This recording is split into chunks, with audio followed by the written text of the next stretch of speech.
مذہب سے ہٹ کر بھی کوئی بھی اللہ کے حبیب نے کر کے دکھایا. مہمان آیا تو یہ نہیں پوچھا کہ دین کو قبول کر چکا ہے کہ نہیں قبول کر چکا، پتہ تھا کہ دین کو قبول نہیں کیا.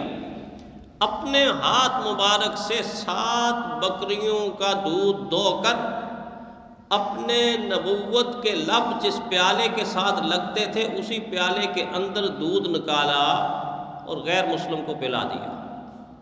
غیر مسلم کو پلا دیا. پوچھا نہیں کہ تیرا دین کیا ہے، تیرا مسلب کیا ہے، تیرا مذہب کیا ہے. نہ، وہ بات کی باتیں.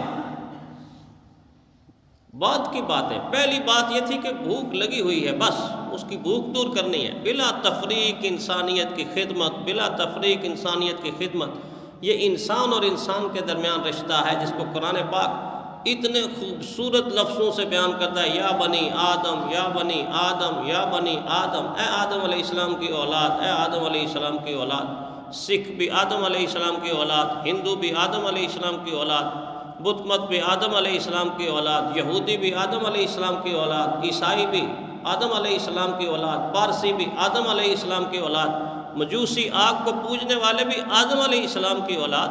سارے کے سارے آدم علیہ السلام کی اولاد. حضور نے فرمایا کلکم بنی آدم و آدم من تراب.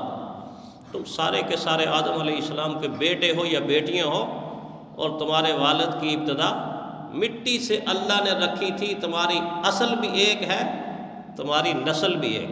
اصلاً نسلاً تم ایک. انسان اور انسان کے درمیان خوبصورت رشتہ بنایا.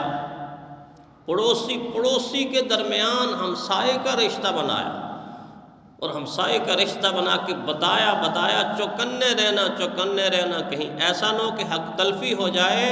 جو جان بوجھ کر حق تلفی کرے گا، حضور نے تو اس کے ایمان کامل کی نفی فرما دی. فرمایا یہ مومن کوئی نہیں ہے جو خود سیر ہو کے کھاتا ہے اور اس کے پڑوس کے اندر ایک انسان بھوکا سو رہا ہو. فرمایا اس کے ایمان کی کوئی گارنٹی نہیں ہے. بیوی خامد کے درمیان ایسا رشتہ بنایا جس کو اللہ تعالیٰ نے اپنی نشانیوں میں سے ایک نشانی قرار دی. یہ میری نشانی ہے. بڑا خوبصورت رشتہ ہے. ہن لباس لکم وانتم لباس لہن. خامد بیوی کو سمجھایا اتنا بہترین اور خوبصورت رشتہ ہے کہ تم بیویوں کے لباس ہو، بیوی تمہارا لباس ہے. لتسکنوا الیہا وجعل بینکم مودۃ ورحمہ. اس لیے بنایا یہ رشتہ تاکہ تم سکون حاصل کرو. تمہارے درمیان محبت بھی رکھ دی، مودت بھی رکھ دی، رحم دلی بھی رکھ دی، ہمدردی بھی رکھ دی، الفت بھی رکھ دی، چاہت بھی رکھ دی. تمہارے درمیان کتنی چیزوں کو جمع کر کر کے میں نے یہ رشتہ بنایا. بیوی اور خاوند کا رشتہ، دوست کا رشتہ بنایا کہ ایک دوست دوسرے کے کام آئے اور خیرخواہی کرے. والدین اور اولاد کا کتنا مقدس رشتہ بنایا، اور مقدس رشتہ بنانے کے بعد اولاد کو سمجھایا فلا تقل لہما اف. پہلے سمجھا بالوالدین احسان، ماں باپ کے ساتھ حسن سلوک کرو. فرمایا فلا تقل لہما اف. زندگی میں کبھی دکھ اور تکلیف میں مبتلا ہو جاؤ تو ان کے سامنے اف بھی نہ کیا کرو، کیونکہ تم اف کرو گے تو ان کے دل کے اوپر چوٹ لگے گی. ولا تنہرہما. کبھی بھی ان دونوں کو جھڑکنا نہیں ہے. وقل لہما قولا کریما. اچھی بات، عاجزی کی بات، انکساری کی بات، خیرخواہی کی بات، نرم بات کرنا ہے. وَاحْفِظْ لَهُمَا جَنَاحَ الذُّلِّ مِنَ الرَّهْبَةِ. اتنی عاجزی کہ ایسا لگے دیکھنے والے کو کہ تم اپنے بازو بچھا کے عاجزی کے ساتھ ان کے سامنے بچھے جا رہے ہو. اکڑنا تو دور کی بات ہے، گردن ٹیڑھی کرنا تو دور کی بات ہے. جو آج کل کے نوجوان کالج اور یونیورسٹی کے اندر جاتے ہیں اور جو استادوں کے ساتھ سلوک کرتے ہیں وہی والدین کے ساتھ بھی سلوک کرتے ہیں. نہ اپنے روحانی ماں باپ کو پہچانتے ہیں، نہ جسمانی ماں باپ کو پہچانتے ہیں. اس لیے کہ ان درسگاہوں کے اندر سے یہ تعلیم ہی اٹھ گئی. اس تعلیم کا فقدان پیدا ہوا، اور پھر بیٹا اور بیٹے نافرمان پیدا ہوئے. وہاں بھی نافرمانی، اداروں کے اندر بھی اور گھروں کے اندر بھی نافرمانی. اللہ نے کس انداز سے آداب سکھائے، رشتے نبھانے کی تعلیم دی. فرمایا تمہارا زندگی کا سارا سرمایہ بھی خرچ ہو جائے، مال دولت خرچ ہو جائے، تم پیدا ہونے سے لے کے بوڑھے ہونے تک اگر والدین کی خدمت میں لگے رہو، کبھی تم اپنی ماں اور باپ کا حق ادا نہیں کر سکتے۔ جب حق ادا نہیں کر سکتے تو پھر اللہ سے درخواست کرو، اللہ سے التجا کرو، اللہ سے دعا کرو کہ اللہ میرے بس کے اندر یہ بات نہیں ہے کہ میں اپنی اماں کا حق یا باپ کا حق پورا کر سکوں، چاہے قدم قدم پر ان کی خدمت کروں، میرے بس میں نہیں، دسترس میں نہیں، میں کر ہی نہیں سکتا، تو اے اللہ ان کا حق تو ادا کر سکتا ہے۔ اللہ بڑی شان والے ہیں، اللہ بڑے خزانوں والے ہیں۔ وَقُلْ رَبِّ ارْحَمْهُمَا كَمَا رَبَّيَانِي صَغِيرًا، کتنی پیاری دعا سکھائے۔ اللہ ان دونوں کے اوپر ایسا رحم کر دے جیسی محبتوں کے ساتھ بچپن میں یہ میری پرورش کرتے رہے۔ کیسی محبتوں کے ساتھ، کیسے ماں کھلاتی ہے، کیسے ماں پلاتی ہے، کیسے ماں پہناتی ہے، کیسے ماں اٹھاتی ہے اور کیسے بٹھاتی ہے، کیسے جولی میں لیتی ہے، کیسے جھولے جلاتی ہے، کس طرح منہ کو صاف کرتی ہے اور گندے بدن کو کیسے صاف کرتی ہے، کیا کیا کیا کیا اس نے نہیں کیا۔ فرمایا ایسا میں نہیں کر سکتا، اے اللہ تو اپنی شان کے مطابق ان پر رحم فرما۔ دعا سکھا دی۔ اور اسی طرح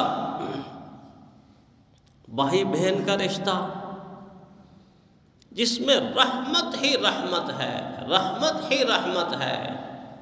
عام طور پر 4 رشتے خواتین کے ساتھ زیادہ بڑے بنتے ہیں: بیوی کا رشتہ، ماں کا رشتہ، بہن کا رشتہ، بیٹی کا رشتہ، زیادہ تر عام طور پہ یہ 4۔ ماں سامنے آئے تو احترام کی انتہا کر دو، بیوی سامنے آئے تو چاہت اور الفت کی انتہا کر دو، بہن سامنے آئے تو رحمت بری نگاہوں سے رحمت کی انتہا کر دو، اور بیٹی سامنے آئے تو شفقت کی انتہا کر دو۔ ہر ایک کے لیے الگ الگ الگ الگ محبتوں کا خانہ اللہ تعالیٰ نے رکھا۔ بہن بھائی کا رشتہ، بھائی بائی کا رشتہ، چچا کا رشتہ، چچی کا رشتہ، تایا کا رشتہ، تائی کا رشتہ، ماموں کا رشتہ، مامی کا رشتہ، خالہ کا رشتہ، خالو کا رشتہ، پھپھا کا رشتہ، پھپھی کا رشتہ، دادا کا رشتہ، دادی کا رشتہ، نانا کا رشتہ، نانی کا رشتہ، ساس کا رشتہ، سسر کا رشتہ، بہو کا رشتہ، داماد کا رشتہ۔ ساس سسر کے بارے میں فرمایا ان کو اپنا والد اور والدہ مانو، اور والد اور والدہ مانو نہیں بلکہ جانو۔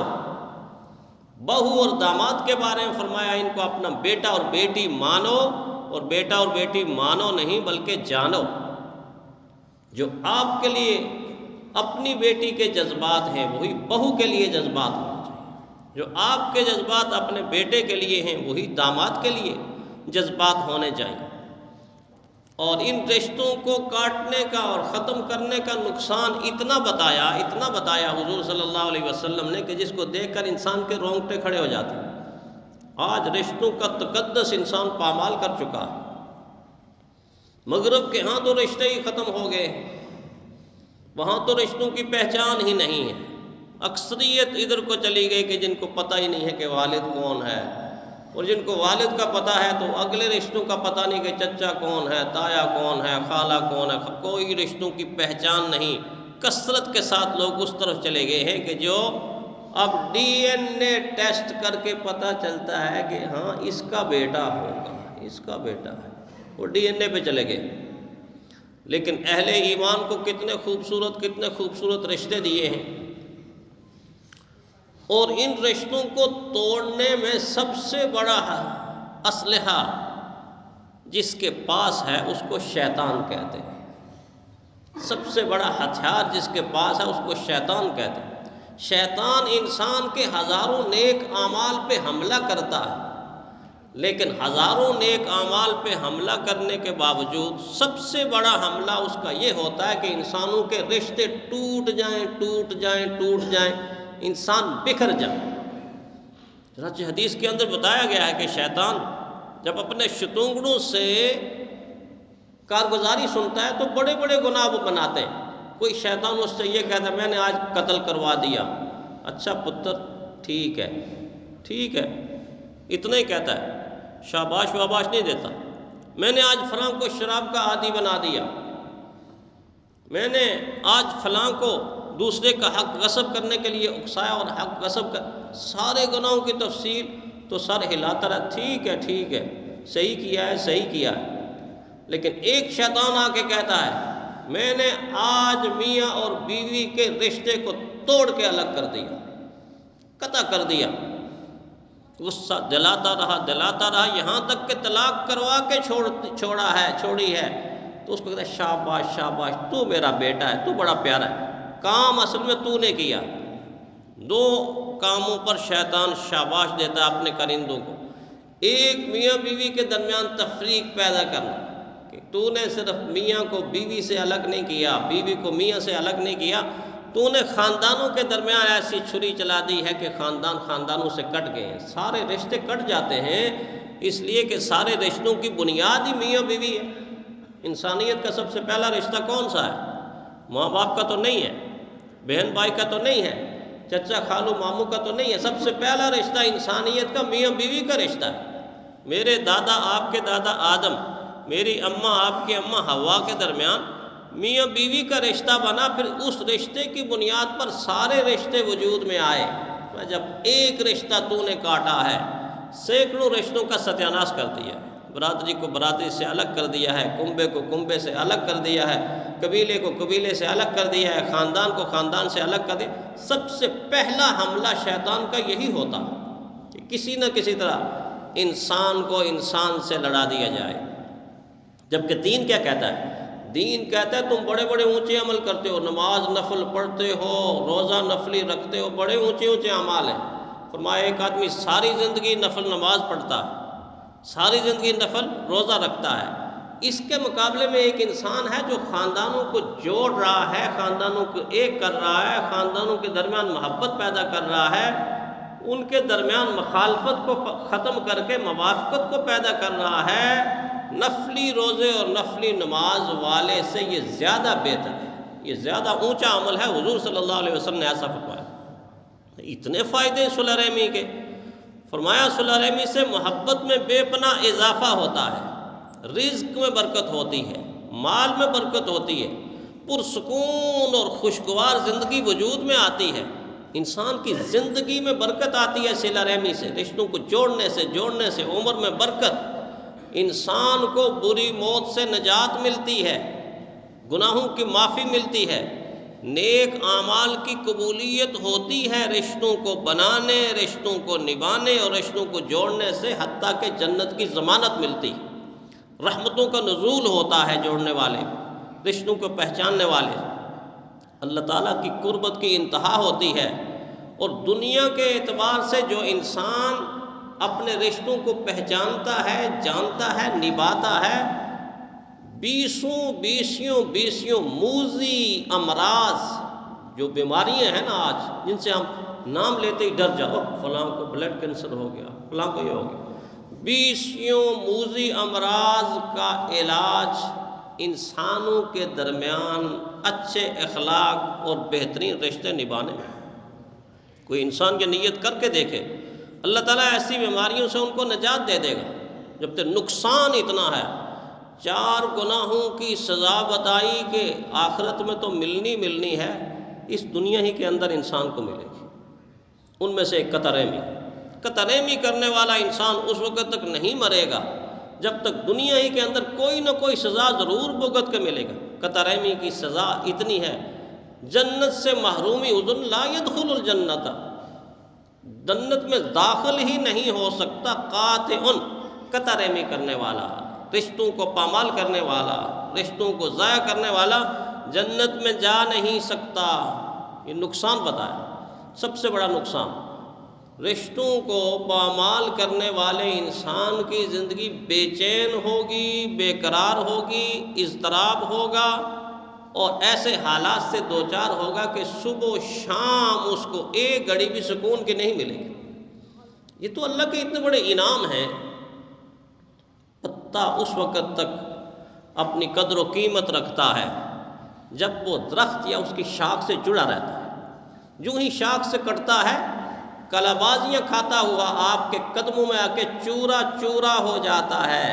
انسان اور فرد جب خاندان سے کٹتا ہے، کنبے قبیلے سے کٹتا ہے، تو پھر اس کی حیثیت اس پتے کی طرح ہوتی ہے، وہ قدموں کے اندر روندا جائے گا۔ کبھی بھی آپ بکھری ہوئی اینٹوں کو دکان، مکان، مارکیٹ، پلازا، فیکٹری، مل، محلہ، بستی، گاؤں نہیں کہتے، ملی ہوئی اینٹیں ہیں تو عمارت ہے۔ جب ملا ہوا ایک انسان ہوتا ہے تو پھر خاندان، کنبہ، قبیلہ بنتا ہے۔ تو اللہ تعالیٰ نے ان رشتوں کی پہچان سکھائی، حقوق سکھائے، اور حقوق کے نبھانے پر انعامات بتائے، اور حقوق کی پامالی پر نقصانات بتائے۔ اللہ تعالیٰ ہمیں ان رشتوں کی پہچان بھی سکھائے اور نبھانے کے لیے اللہ تعالیٰ فضا آسان بنائے۔ وآخر دعوانا الحمدللہ رب العالمین۔